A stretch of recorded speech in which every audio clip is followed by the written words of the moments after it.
केंद्र सरकारच्या 1.2 कोटी कर्मचारी आणि पेन्शनधारकांसाठी मोठी बातमी. 8व्या वेतन आयोगाबाबत आता हालचाली वेगाने चालू झालेल्या आहेत. पगार 54,000 पासून थेट 87,000 पर्यंत जाऊ शकतो आणि वार्षिक वाढ 3% 60% होऊ शकते. नक्की काय चाललंय, कोणत्या मागण्या मांडल्या जाणार आणि संपूर्ण माहिती या व्हिडिओ मध्ये शेवटपर्यंत बघा. 8व्या वेतन आयोगाच्या पार्श्वभूमीवर जॉईंट कन्सल्टेटिव्ह मशिनरी अंतर्गत नॅशनल कौन्सिलची ड्राफ्ट कमिटी सोबत महत्त्वाची बैठकी पार पडली. या बैठकीमध्ये तब्बल 1.2 कोटी कर्मचारी आणि पेन्शनधारकाच्या मागण्या या मांडल्या जाणार आहेत.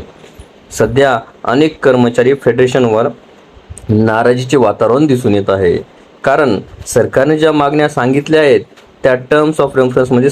व्हिडिओला सविस्तर बघण्यासाठी कृपया डिस्क्रिप्शन बॉक्समध्ये दिलेल्या लिंकवर क्लिक करा आणि संपूर्ण व्हिडिओ पाहावा.